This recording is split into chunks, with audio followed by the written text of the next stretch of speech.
প্রিয় শিক্ষার্থীরা, আসসালামু আলাইকুম।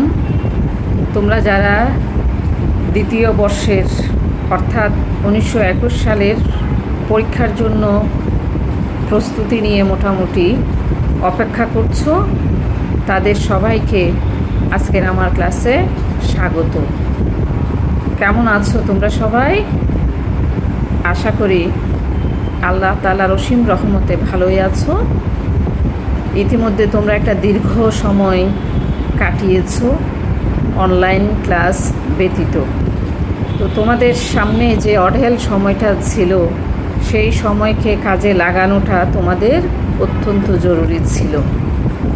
তোমরা এও জেনেছো তোমাদের একটা মূল্যায়ন পরীক্ষা হবে শুধু সেকেন্ড পেপার বা দ্বিতীয় পত্রের উপর ভিত্তি করে। সেই দ্বিতীয় পত্রের যে পুনর্বিন্যাসকৃত সিলেবাস তোমাদের জন্য সরকার নির্ধারণ করে দিয়েছেন, সেই সিলেবাসের নিরিখেই কিন্তু পরীক্ষাটা হবে বলে তোমাদের এই পরীক্ষায় অংশগ্রহণ একান্ত প্রয়োজন। অর্থাৎ তোমরা পরীক্ষায় অংশগ্রহণের মাধ্যমে মোটামুটিভাবে নতুন পুনর্বিন্যাসকৃত সিলেবাসের সাথে কী হতে হবে পারবে, আত্মস্থ হতে পারবে। অর্থাৎ এই সিলেবাসের আলোকে যে প্রশ্নপত্র প্রণয়ন করা হয়েছে, সেই প্রশ্নপত্রের সাথে পরিচিত হওয়াটা, ধরন দেখে তোমাদের তো নাম্বারিংয়ের কোনো বেশ কম হয়নি, নাম্বারিংয়ের কিন্তু কোনো পরিবর্তন হয়নি, এটা সবসময় মাথায় রাখবে। তোমাদের বেশি থেকে কমিয়ে দেওয়া হয়েছে, কিন্তু নাম্বারিং সেটিংয়ের ব্যাপারটা অবিকল রয়ে গেছে, এতে কিন্তু কোনো রকমের পরিবর্তন সাধন করা হয়নি। তোমরা এই জিনিসটা মাথায় রাখবে, কারণ অনেক সময় কেউ ফুল মার্কস না দিয়ে, অর্থাৎ ফুল আনসার না করে চলে আসার চেষ্টা করো, চিন্তা করো।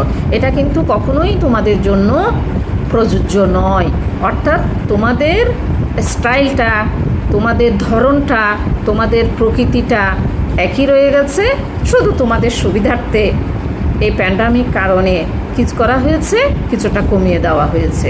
সেই কমিয়ে দেওয়ার মধ্যে আমরা যেটা আমাদের বাংলা দ্বিতীয় পত্রে পেয়েছি, তোমরা দেখেছো অনেক সংক্ষিপ্ত করা হয়েছে। অর্থাৎ শুধু বেসিক জিনিসগুলোই তোমাদের জন্য রাখা হয়েছে। আপাত দৃষ্টি কিন্তু তাই মনে হয়। তবে একটা কথা থেকে যায় এখানে। আমরা যেমন বাংলা দ্বিতীয় পত্রের যে ব্যাকরণিক বিষয়গুলো রয়েছে তোমাদের, তাতে তোমরা যখন উচ্চারণ করতে যাবে, উচ্চারণের শব্দগুলো নিরূপণ করবে বা লিখতে যাবে, তখন কিন্তু তোমাদের সে এ ধ্বনি অধ্বনি পড়লেই হবে না। অর্থাৎ তোমাদের ফুল উচ্চারণের নিয়মগুলো জানতে হবে, শিখতে হবে।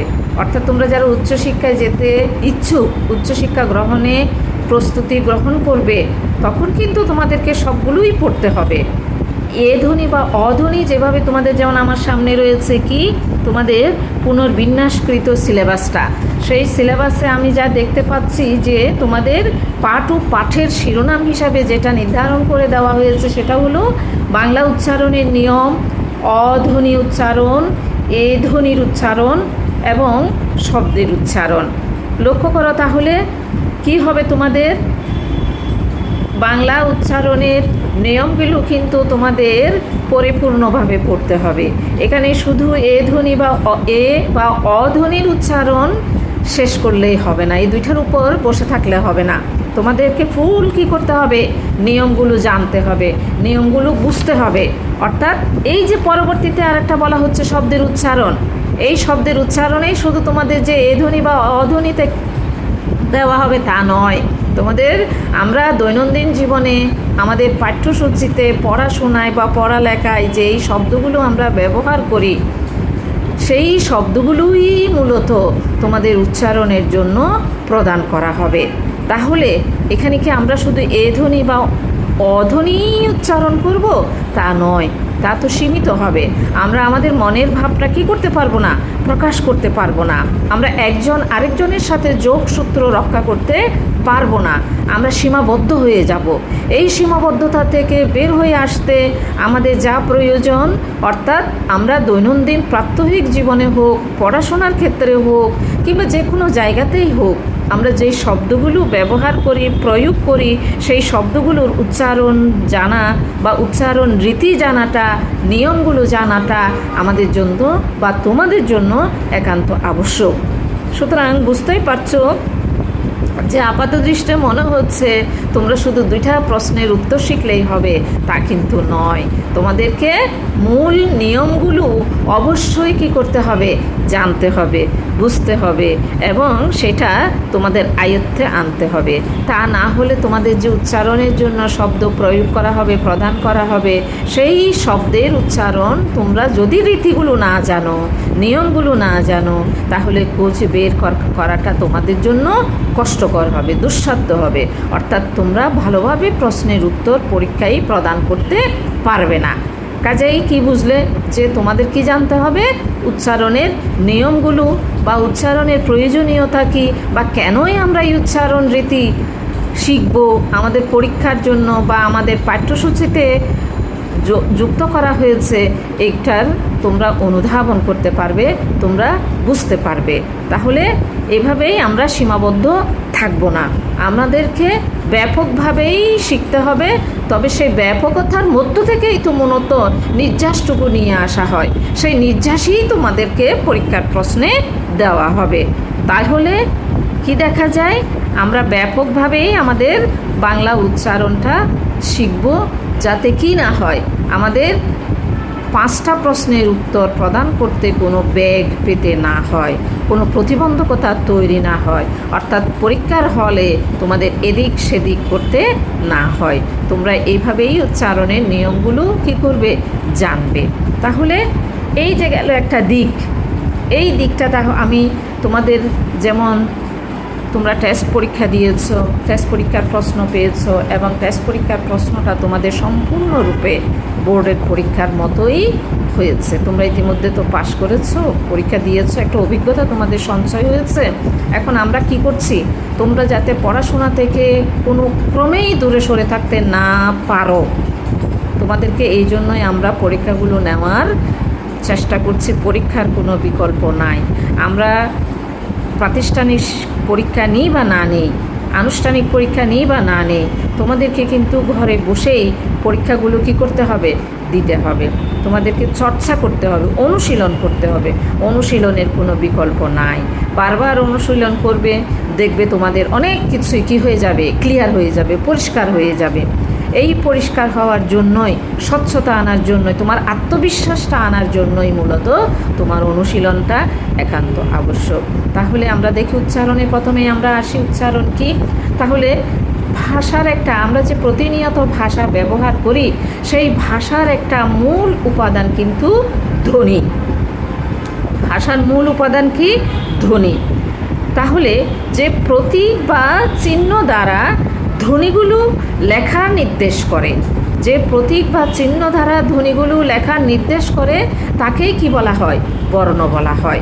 তাহলে আমরা ধ্বনি থেকে কোথায় যাচ্ছি? আমরা ধ্বনি বলছি কি, যা আমরা উচ্চারণ করছি অ, আ, ই, এ, ও, ও, উ ইত্যাদি। এগুলো কি? এগুলো আমাদের কি হচ্ছে? উচ্চারিত হচ্ছে কোথার থেকে? আমাদের যে ভিতরে একটা বাকযন্ত্র রয়েছে, জানো তো, একটা বাকযন্ত্র রয়েছে আমাদের। সেই বাকযন্ত্র আমাদের ভিতরের ফুসফুস থেকে শুরু করে এই যে গলবিল হয়ে মুখবিবরের বিভিন্ন অংশ, এমনকি ঠোঁট পর্যন্ত, এমনকি নাক পর্যন্ত, আমাদের যা আমরা উচ্চারণ করছি, আমরা কানে শুনতে পাচ্ছি, তাই কিন্তু ধ্বনি। এই যে বললাম অ, আ, ই, এ, ও, উ, এগুলো কি হচ্ছে? উচ্চারণ হচ্ছে। এই ধ্বনিগুলো ব্যাপার হলো, কতগুলো ধ্বনি আমাদের কোথাও বাধাগ্রস্ত হয়নি, আমরা স্বাভাবিকভাবে স্বাধীনভাবে এদের কি করলাম? উচ্চারণ করলাম। আবার কোনো কোনো ধ্বনি রয়েছে আমাদের কি হয়? বাধাপ্রাপ্ত হয়, অর্থাৎ আমাদের গলা থেকে শুরু করে গলা ঠোঁট পর্যন্ত আমাদের কি হয়? বাধাগ্রস্ত হয়। এবং বাধাগ্রস্ত হয়ে এই যে ভিতরের যন্ত্রগুলো থেকে বা ভিতরের যে অঙ্গ প্রত্যঙ্গগুলো দিয়ে আমরা উচ্চারণ করছি, স্পর্শ হচ্ছে, কোনোটার ব্যবহার হচ্ছে, কোনোটা আমাদের উচ্চারণ করতে সহায়তা করছে। তাই সেইগুলোই হচ্ছে আমাদের দুই ধরনের ধ্বনির ব্যবধান বা পার্থক্য বা নিরূপণ করতে পারি। একটা হচ্ছে আমরা স্বরধ্বনি, যেটা স্বাভাবিকভাবে উচ্চারিত হচ্ছে স্বাধীনভাবে, কোথাও কোনো বাধাগ্রস্ত না হয়ে, তাকে আমরা কি বলছি? আমরা বলছি স্বরধ্বনি।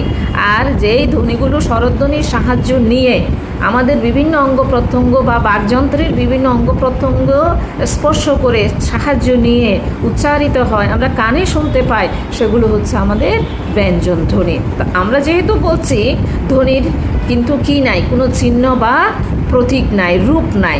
ধ্বনির যে লিখিত রূপ বা চিহ্ন বা প্রতীকের সাহায্যে আমরা ব্যবহার করি তা হলো আমাদের বর্ণ। এই বর্ণকেই আমরা বলি স্বরবর্ণ। স্বরবর্ণ স্বাধীন আর ব্যঞ্জন বর্ণ হলো অধীন, বা স্বরবর্ণের সাহায্যে এবং অঙ্গ প্রত্যঙ্গের সাহায্যে আমাদের বাক প্রত্যঙ্গগুলোর সাহায্যে যেগুলো উচ্চারিত হয়, যাকে আমরা লিখিত রূপ প্রদান করি, এগুলো হচ্ছে আমাদের কি? আমাদের ব্যঞ্জন বর্ণ। তাহলে এই যে ধ্বনির ভাষার উচ্চারিত যে রূপ বা বর্ণ, তার লিখিত রূপ প্রায় পৃথিবীর সব ভাষাতেই কি রয়েছে জানো তোমরা? উচ্চারণ ও বানানের মধ্যে কিন্তু অনেক সময় কি থাকে না? সামঞ্জস্য থাকে না। আমরা যা উচ্চারণ করি, যা বলি, তা কিন্তু আমরা যখন লিখি তাতে কিন্তু কি থাকে না? সামঞ্জস্য থাকে না, এক থাকে না।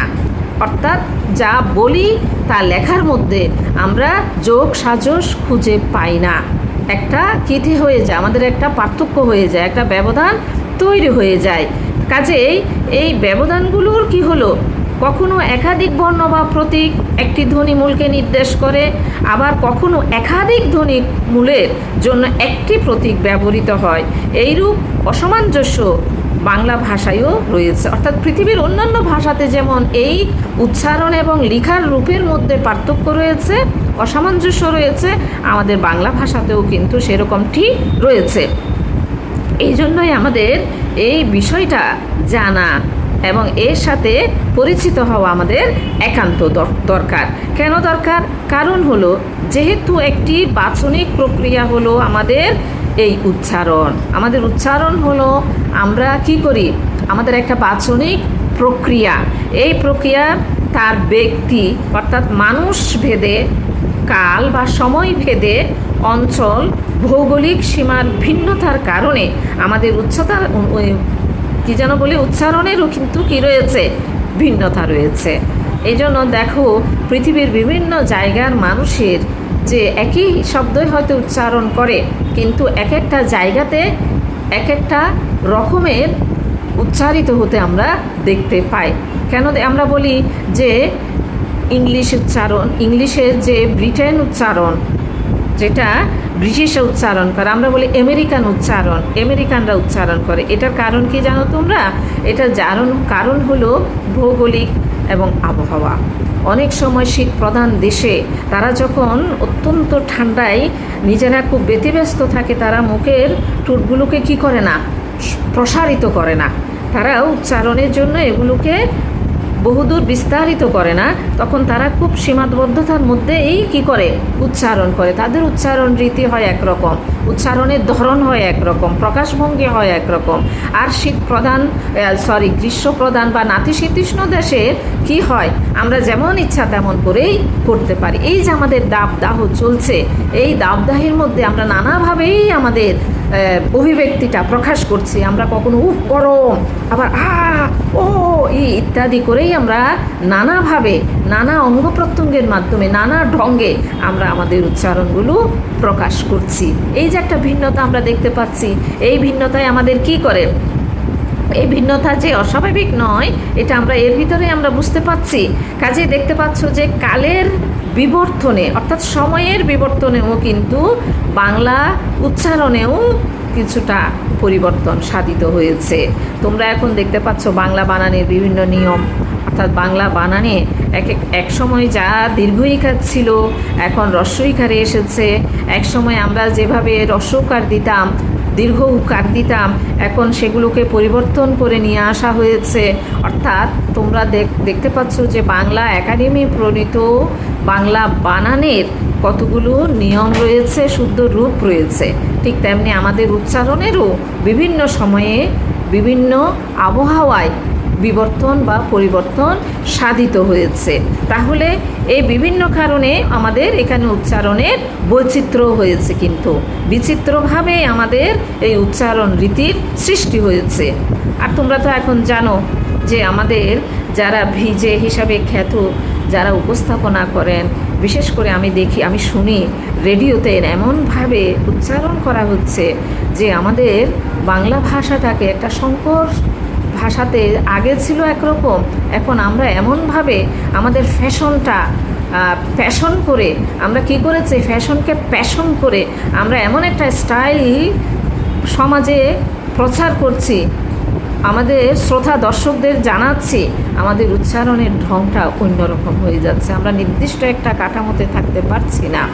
ফলে এতে বিকৃত হওয়ার সম্ভাবনা তো তৈরি হয়েই গেছে।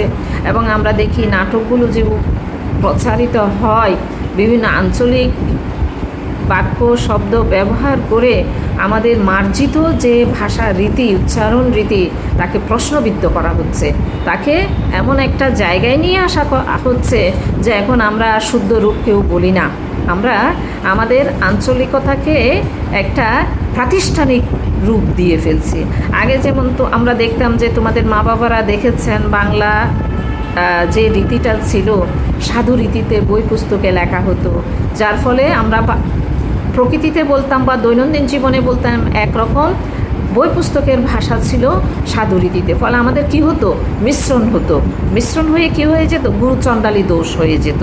অর্থাৎ দুই সাধু রীতি এবং চলিত রীতির মিশ্রণ হয়ে ভাষাটা অন্যরকম হয়ে যেত বলে তোমাদের প্রশ্নপত্রের উপরে কিন্তু একটা বিশেষ দ্রষ্টব্য দিয়ে লেখা থাকে, একই প্রশ্নের উত্তরে সাধু এবং চলিত রীতির মিশ্রণ দূষণীয়, এ জাতীয় কথা লিখিত হতো। তবে আসার কথা, এবং আমরা খুব সুন্দর একটা সময়ে যাচ্ছি যে এখন আর আমাদের ভাষায় সাধু এবং চলিত রীতির মিশ্রণ ঘটে না, মোটামুটি আমরা একটা আত্মস্থ করতে পেরেছি। আমরা একই রকমভাবেই একই রীতিতে, অর্থাৎ একটাই রীতিতে আমরা আমাদের প্রশ্নের উত্তরগুলো প্রদান করতে পারছি। হয়তো কোনো সময় আমরা ঠাট্টা করে, কৌতুক করে, তামাশা করে আমরা সাধু রীতি সংযোজন করি বটে, কিন্তু সেটা এখন আমাদের আর পরীক্ষার খাতায় বলো, বই পুস্তকে বলো, সেটার আর ব্যবহার আমরা দেখতে পাচ্ছি না। আমরা একটা নির্দিষ্ট নিয়মের ভিতর চলে এসেছি। কিন্তু এখানে সবচাইতে বড় যেটা হয়েছে, আঞ্চলিকতার দোহাই দিয়ে আমরা আমাদের উচ্চারণ রীতিকেও কিন্তু অনেক জায়গাতে কি করে ফেলছি, বিকৃত করে ফেলছি। তাহলে এই যে চলিত বাংলার এই কথ্য বা আঞ্চলিক বাচনভঙ্গির নানা বৈচিত্র্যের যে একটি সমন্বিত উচ্চারণ মান, তাকেই কিন্তু আমরা প্রমিত বাংলা উচ্চারণ হিসাবে ধরব। অর্থাৎ একটা নির্দিষ্ট যে কাঠামো আমরা প্রদান করব, একটা নির্দিষ্ট নিয়ম মেনে, কতগুলো সুনির্দিষ্ট নিয়ম মেনে আমরা যে উচ্চারণের রীতিটা ভাষায় ব্যবহার করব, দৈনন্দিন জীবনে প্রয়োগ করব, তাকে আমরা বলছি প্রমিত বাংলা উচ্চারণ নীতি বা রীতি, বা কি বলবো আমরা, নিয়ম। অর্থাৎ এই নিয়ম একটা প্রমিত, যেমন বাংলা বানানে যেমন প্রমিত বাংলা নিয়ম দেওয়া হয়েছে, ঠিক তেমনিভাবে উচ্চারণেও একটা বাংলা প্রমিত উচ্চারণ রীতি হিসাবে আমরা এখন ধরছি। যেমন এর কারণ কি, এর ফলে আমাদের কি হচ্ছে, প্রতিটি শব্দের যথার্থ উচ্চারণের জন্য কতগুলো নিয়ম বা সূত্র আমাদের ইতিমধ্যেই কি হয়ে গেছে, প্রণীত হয়ে গেছে, অর্থাৎ প্রতিষ্ঠিত হয়ে গেছে। শব্দের উচ্চারণের এই নিয়ম বা সূত্রের সমষ্টিকেই বলা হয় উচ্চারণ রীতি। অর্থাৎ আমাদের বই পুস্তকে বাংলা উচ্চারণের নিয়ম বা রীতিকে একটা সুনির্দিষ্ট কাঠামোবদ্ধ করে আমরা যে একটা কতগুলো সুনির্দিষ্ট নিয়ম প্রতিষ্ঠিত করতে পেরেছি, ওই নিয়মের আলোকেই আমরা বলছি বাংলা উচ্চারণের নিয়ম। অর্থাৎ বাংলা উচ্চারণ নিয়ম বলবো না, আমরা বলবো বাংলা উচ্চারণ রীতি। তাহলে এই বাংলা উচ্চারণ রীতিটা, এটা হলো একটা সুনির্দিষ্ট নিয়মের আলোকে। এরপরে আমরা আসব বাংলা এই উচ্চারণ রীতির নিয়মগুলো কি কি।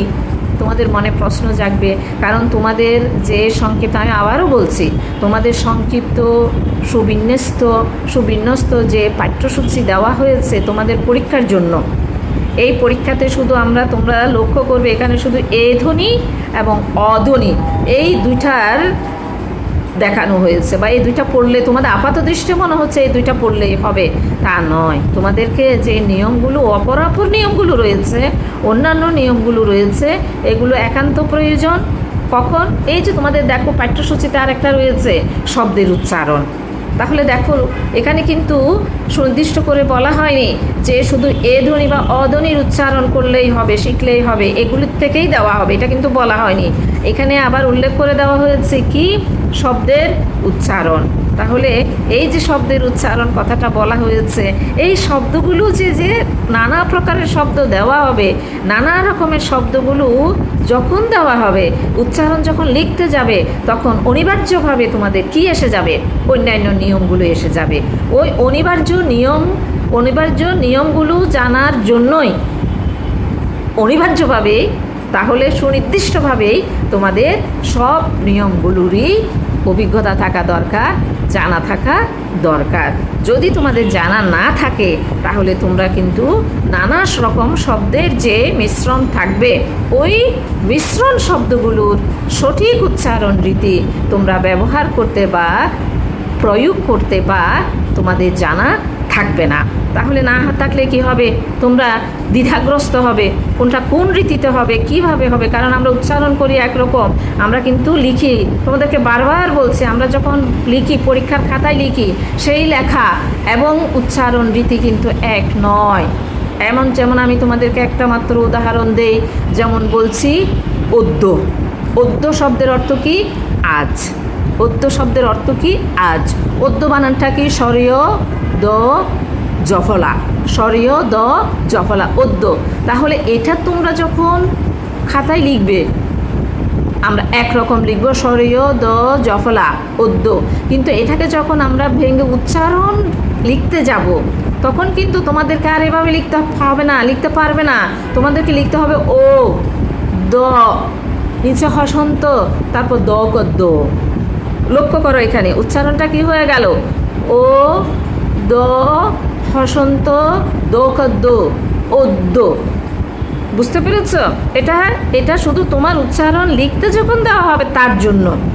তুমি কিন্তু তুমি আবার তোমার ব্যবহারিক জীবনে, পরীক্ষার প্রশ্নপত্রে বা অন্য কোনো লেখা পড়াই তুমি এই উচ্চারণ রীতিটা ভেঙে উচ্চারণটা লিখতে যাবে না। এইটা কিন্তু আমার একটা অভিজ্ঞতা আছে, জানো তো, বেশ কয়েক বছর আগে 1999, 2000, 2001, 2002 এই সময়ে কিন্তু আমাদের একটা উচ্চারণ রীতি, এই উচ্চারণ রীতিগুলো কি করা হয়েছিল জানো? সিলেবাসের অন্তর্ভুক্ত করা হয়েছিল। সিলেবাসের অন্তর্ভুক্ত করে পরবর্তীতে যে সমস্যাটার উদ্ভব ঘটলো, যে সমস্যাটা দেখা দিল, সেটা হলো যে এই যে বললাম না, উচ্চারণ ভেঙে লিখতে হবে রীতিটা। আমরা বেশ কয়েকজন স্টুডেন্টকে পরীক্ষার খাতায় লিখতে দেখতে পেয়েছি কি, ওই যে উচ্চারণ লিখতে হবে, সেই উচ্চারণ তারা পরীক্ষার খাতা তো এভাবে ভেঙে লিখতে হয়েছিল কি জানো? পরীক্ষার সব প্রশ্নের উত্তর তারা প্রদান করতে পারেনি। আমার এখনও মনে পড়ে, আমার সেই মেয়েটাও কিন্তু এখন একটা বেশ ভালো জায়গাতেই আছে, আমি নাম বলছি না। তার একটা পরীক্ষা খাতা পেয়েছিলাম আমি, সেই 2001 সালের কথা বলছি। একটা পরীক্ষার খাতা পেয়েছি, ও এমনভাবে উচ্চারণগুলো ভেঙে মেয়েটা কিন্তু খুবই ভালো, খুবই মেধাবী মেয়েটা, অত্যন্ত মেধাবী, অত্যন্ত পড়ুয়া একটা মেয়ে ছিল। তার ভালো একটা রেজাল্ট করার সম্ভাবনা ছিল, কিন্তু সে করেছে কি জানো? ওই যে শব্দগুলো ভেঙে লিখতে গিয়ে হয়েছে কি, তার আর সময়ে কুলিয়ে উঠতে পারেনি। কেন সময় হয়নি?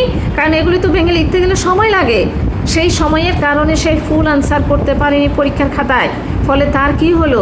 তাকে অনেক প্রশ্নের উত্তর না দিয়ে পরীক্ষার হল থেকে কান্না করতে বের হতে হয়েছে। অর্থাৎ সে কান্না করে বের হয়েছে। কেন জানো? তার জানা প্রশ্নের উত্তর কেন সে প্রদান করতে পারেনি, এই আফসোসে, এই কষ্টে সে অনেক দিন, এবং সে আজীবন তাকে ভুগতে হয়েছে। কেন? পরীক্ষা তো হয়ে গেছে, অলরেডি পরীক্ষা হয়ে গেছে, তাই সে ফেল করেনি বটে, কিন্তু তার যেই প্রাপ্য নাম্বার পাওয়া দরকার ছিল সেই নাম্বার সে পায়নি, সে বঞ্চিত হয়েছে। কেন বঞ্চিত হয়েছে? সে তার নিজের দোষে। নিজের দোষ কেন? কারণ সে উচ্চারণগুলো পরীক্ষার খাতায় ভেঙে লিখতে গিয়ে এত সময় অপচয় হয়েছে, তার পক্ষে আর সব প্রশ্নের উত্তরগুলো প্রদান করা সম্ভব হয়নি বলে তাকে পরীক্ষায় অসমাপ্ত রেখে সব প্রশ্নের উত্তর না দিয়ে পরীক্ষার হল থেকে বের হতে হয়েছে। তাহলে দেখো, সারা জীবন তাকে আফসোস করতে হচ্ছে যে বাংলায় তাকে কম নাম্বার পেয়ে 33 কি 34 পেয়েছিল মেয়েটা। লক্ষ্য করো, কিন্তু তখন তো আর তোমাদের এই A+ ছিল না, তখন ছিল ডিভিশন ছিল, ফার্স্ট ডিভিশন, সেকেন্ড ডিভিশন। এবং ফার্স্ট ডিভিশন পাওয়া একটা মেয়ে পেতে পারতো, এমন একটা মেয়ে শুধু এই উচ্চারণ রীতি ভেঙে লেখার কারণে তার কী হয়েছে জানো? সে সেকেন্ড ডিভিশন পেয়েছে এই একটা বাংলা সাবজেক্টের কারণে। তো এই যে কয়েকবার, কিন্তু এগুলো যে শুধু আমাদের ক্ষেত্রে হয়েছে তা না, এটা জাতীয়ভাবে হয়েছে। আমি শুনতে পেয়েছি, আমি বোর্ডের যখন খাতা আনতে যেতাম আমি শুনতে পেয়েছি এই ব্যাপারে অনেক প্রশ্ন হয়েছিল এবং অনেকবার তখন কিন্তু মাঝখানে আবার সেই উচ্চারণ রীতিটা কী করা হয়েছিল জানো? বাদ দেওয়া হয়েছিল। উচ্চারণ রীতিটা বাদ দেওয়ার পরে এখন আবার বিগত কয়েক বছর ধরে সেই উচ্চারণ রীতিটা আবার সংযোজন করা হয়েছে। কেন? আবারও বুঝতে পারা গেল যে আমাদের বাংলার শব্দগুলো ব্যবহারে আমরা এমনভাবে অপপ্রয়োগ করছি, এমনভাবে দূষণীয় পর্যায়ে নিয়ে যাচ্ছি, আমাদের অবচেতন মনে তো নয়, বরঞ্চ আমরা জেনে শুনে বুঝে নানা বিকৃতির সাধন করছি।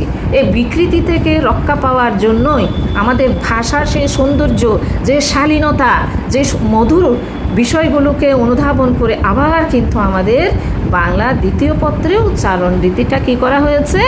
সংযোজন করা হয়েছে। তো এখন কিন্তু অবশ্যই আমরা সেই আর আগে ওই যে বলেছিলাম 2-1 বছর এইরকম কতগুলো ব্যাপার ঘটছিল, এখন আমরা সেরকম ঘটতে দেখতে পাই না অবশ্য। কিন্তু আমাদের কতটুকু যে উচ্চারণ সুমার্জিত হচ্ছে, সুললিত হচ্ছে এবং শ্রবণ কি বলবো, আমরা শুনতে ভালো লাগে এমন হচ্ছে আমরা জানি না। তবে আমাদের এই বাচনিক প্রক্রিয়াটা আমাদের জন্য, আমাদের সাহিত্যের জন্য, শুধু সাহিত্য বলবো কেন, আমাদের যে পেশা হিসাবে আমরা সাংবাদিকতায় যাচ্ছি, পেশা হিসাবে আমরা অভিনয়ে যাচ্ছি, আমরা গান করছি, আমরা নানা বিষয়ে আবৃত্তিকার হচ্ছি, এইগুলোকে পেশা হিসাবে গ্রহণের জন্য তাহলে আমাদের উচ্চারণ রীতিটা কী করতে হবে?